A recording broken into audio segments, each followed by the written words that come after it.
kita dengar, walaupun kita suka dengar firman, tapi kita tanpa merenung.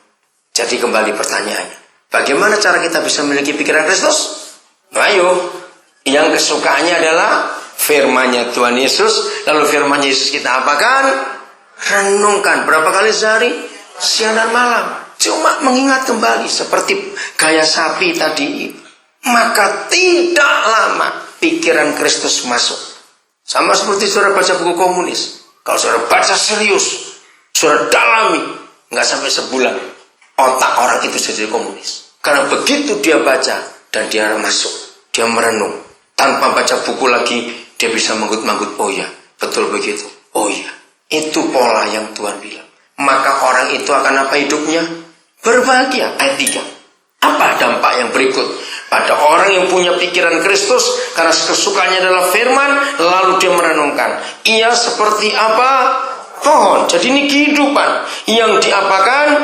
Ditanam di tepi aliran air, karena tahu sumbernya di mana, yang menghasilkan buahnya pada musimnya, dan yang tidak layu daunnya. Ayo baca sama-sama kalimat terakhir. 1, 2, 3.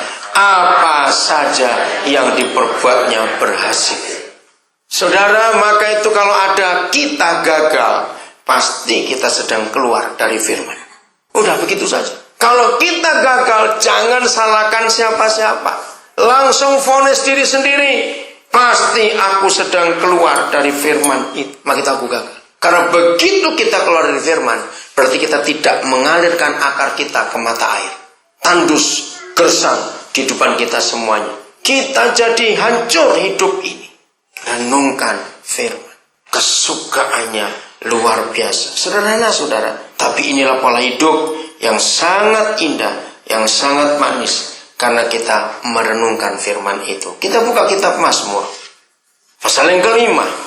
Oh, ayat 4. Indonesia ayat 4, saya salah. Ayat 3, ayat 4. Yahweh, pada waktu kapan?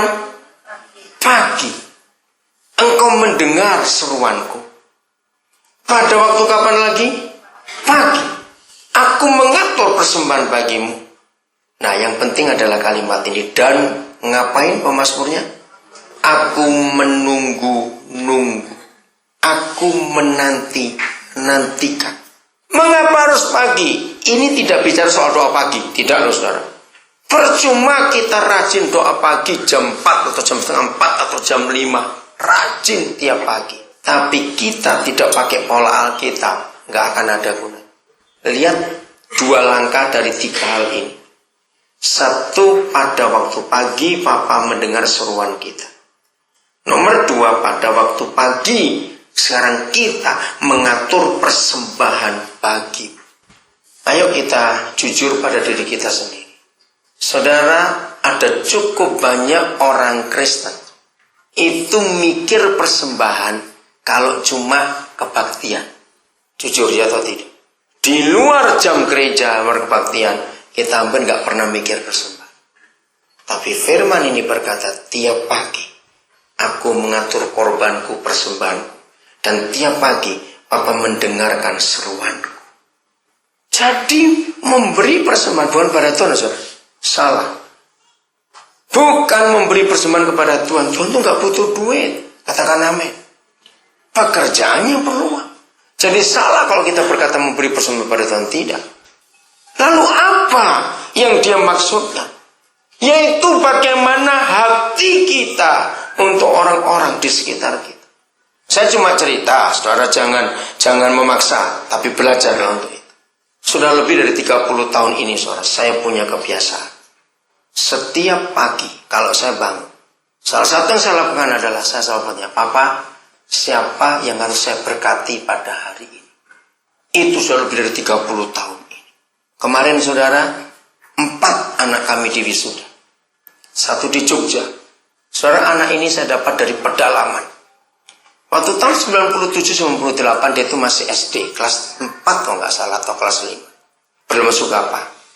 Saya kalau pagi menuju ke mata air, ke pancurannya, untuk mandi, untuk semuanya, karena di pedalaman ini. Anak ini kalau lihat saya lewat, pasti pakai bahasa Inggris, good morning sir. Nah, saya tuh tertarik. Ternyata dia itu anak yatim piatu. Nah, terus saya ketemu seorang mantri yang tahu. Tolong kalau dia lulus SD, saya akan bawa dia turun. Nah, akhirnya diizinkan oleh keluarganya. Saudara, SMP-nya dia di Nabire, SMA-nya di Nabire. Nah, begitu dia selesai SMA, dia ngambil bahasa Inggris, dia kuliah di Jogja. Kemarin dia di wisuda. 3 di Kanjuruhan Malang. Kemarin juga. 1 bahasa Inggris namanya Citra, yang tadi namanya Junior. 2 fisika namanya Juli. Yang ketiga namanya Prasetyo, geografi. Nanti tanggal 3 Juni dilantik anak saya yang ke-14 yang jadi dokter. 3 Juni. Saudara lihat, saya begitu bangga kalau meluluskan orang dalam hidup ini. Maka itu saudara, biarlah saudara sebagai anak-anak Tuhan, atur persembahan kita bukan untuk Tuhan. Katakan amin. Tapi untuk orang-orang. 17 Maret yang lalu dilantik itu doktor S3 yang ketiga di Brawijaya Malang. Namanya Dorta Simamora. Waktu dia dilantik saudara, kami itu bangga. 3 kali dia itu hampir gagal.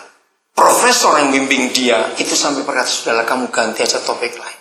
Tapi tiap kali dia putus asa, dia lapor saya kuatkan dia. Dia itu peneliti malaria. S2-nya di IPB, biologi pertanian, itu biaya saya juga. 4 tahun setelah dia S2, dia melayani bersama kami di Nabire. Dia jadi dosen, jadi guru. Nah, yang kami kagum dengan dia adalah dia itu teliti soal obat-obatan. Jadi selama dia dengan kami di Nabire, dia ngatur obat-obatan semua. Bahkan dia satu-satunya tim kami yang berani nyuntik orang, padahal bukan mantri juga. Karena begitu kena malaria rame-rame, dia sudah bisa pasang infus sendiri. Sampai saya tanya, loh kamu itu tadinya bagaimana? Ternyata memang dari kecil itu pengen jadi dokter, tapi nggak kesampaian. Nah, setelah 4 tahun, saya tanya dia, mau nggak kamu lanjut ke S3? Nanti papi biayai kamu. Dia memang pengen. Nah, terus saya tanya, kamu ambil jurusan apa? Dia selama di Papua, dia itu marah dengan malaria. Akhirnya dia bilang, Pak, kalau boleh saya ngambil peneliti malaria. Baik. Lalu dia cari, dapatnya di Brawijaya. Saudara, nah 3 kali itu gagal karena sulit. Waktu kedua kali mau gagal itu seorang profesor dari Muhammadiyah. Dia dibimbing 8 profesor. Kenapa? Karena para profesor itu kagum. Kamu tuh bukan orang Papua. Ngapain kamu mau sulit-sulit ngurus malaria? Nah, lalu profesor satu yang berkata, sudahlah kamu ganti topik. Nanti saya akan tolong kamu. Ini terlalu berat. Sebab dia ingin meneliti malaria dengan cara menemukan obat tradisional. Karena sekarang kami di Papua ini lagi kesulitan. Semua obat yang diproduksi di Indonesia sudah kebal terhadap malaria kami di Papua. Itu mengerikan sekali. Nah, ini cari yang baru. Nah, akhirnya Dorta ini menemukan di daerah Sorong ada sebuah pohon. Ya, perdu ya, bukan pohon kayu besar. Namanya akar kuning, itu istilah mereka. Nah, di daerah di mana tumbuhnya akar kuning itu, jarang sekali penduduk kena malaria. Nah, dia neliti itu. Cuma masalahnya kan ini kan barang baru. Dunia internasional belum tahu. Nah, kesulitannya para profesor ini bagaimana mengenalkan kepada dunia.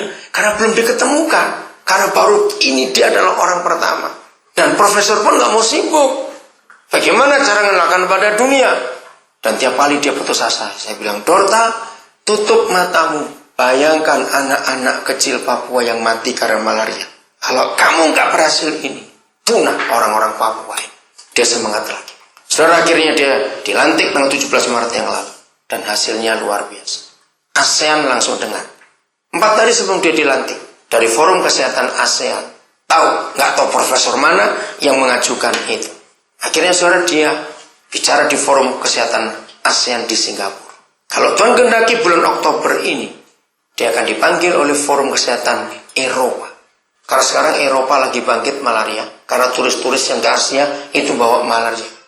Nah, yang sedang dicari ini. Waktu saya dengar itu, saya bersyukur kepada Tuhan. Waktu dia lulus, saya tanya, berapa biaya yang papi keluarkan sampai kamu dokter? Saya kaget, hampir 300 juta. Karena biaya penelitian sangat mahal. Persembahan apa yang saya atur tiap hari, dia dapat. Maka itu saya sudah langganan. Kalau sudah bulan Mei, Juni, Juli, itu bulan yang paling buat saya sibuk dan berat sekali. Itu sudah 30 tahunan. Kenapa? Walaupun kita dengar